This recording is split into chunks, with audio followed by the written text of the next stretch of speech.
Salut à toi! Aujourd'hui, on va s'intéresser à deux projets très liés entre eux. En fait, le premier a comme but de créer une simulation du cerveau humain et le second voudrait simuler la Terre. Et au lieu de faire deux vidéos très proches l'une de l'autre avec comme sujet chacune de ces simulations, on va plutôt faire une pierre deux coups en traitant les deux en même temps.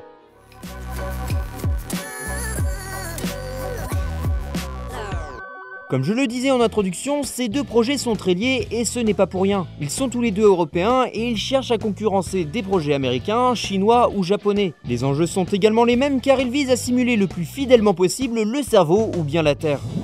On va commencer par parler un petit peu du simulateur de Terre. Ce projet, du nom d'Ultimate Earth Project, a comme ambition de simuler la Terre en prenant en compte toutes ses caractéristiques. C'est-à-dire qu'il faudra entrer dans le simulateur des données comme celles de l'atmosphère, de la biosphère, de la cryosphère et encore pas mal de données se finissant par sphère. Autant dire que ce projet est quand même assez ambitieux car on est loin de tout connaître sur notre planète. Et puis, vu la complexité de la Terre, la moindre petite erreur fausserait complètement la simulation.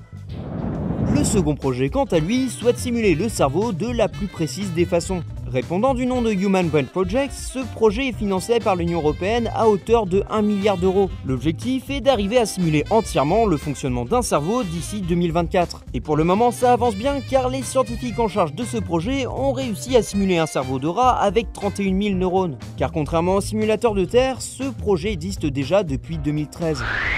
Dans les deux cas, ces projets ont besoin d'un nombre conséquent de connaissances. Dans le cas du simulateur de Terre, utiliser des données venant de particuliers lambda en plus de celles déjà connues serait envisageable. Bah oui, vu le nombre de petites stations météo amatrices que l'on peut trouver partout, ça serait dommage de passer à côté. Et pour notre simulation de cerveau, les données sont fournies directement par des spécialistes en neurosciences.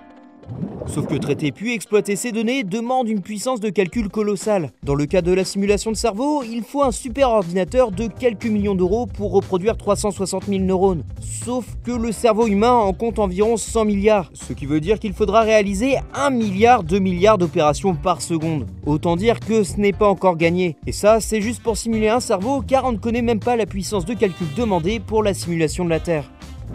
C'est pour ça que des voix ont commencé à s'élever contre ces projets. Certains scientifiques sont sceptiques et se demandent si ce n'est pas de l'argent jeté par les fenêtres. D'autres encore critiquent la démarche scientifique qu'ils ne trouvent pas adaptée. Surtout qu'à côté de ça, il y a eu de nombreuses tensions au sein du projet de simulation de cerveau. Enfin bref, ce projet a la vie dure et ça risque de ne pas être mieux pour la simulation de la Terre dans les années à venir.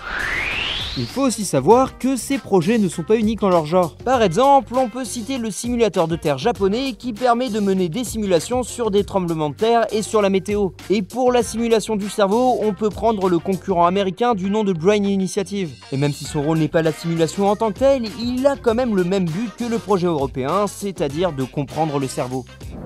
Après, si ces projets aboutissaient, ça serait une grande révolution. Pour la simulation du cerveau, ça permettrait de mieux le comprendre et surtout mieux le soigner. Et pour la simulation de la Terre, ça serait encore mieux car les scientifiques souhaitent le mettre à disposition de tous si le projet devenait concret. Les scientifiques pourraient donc tester leur découverte sur un monde virtuel ultra réaliste sans avoir à investir dans du matériel coûteux.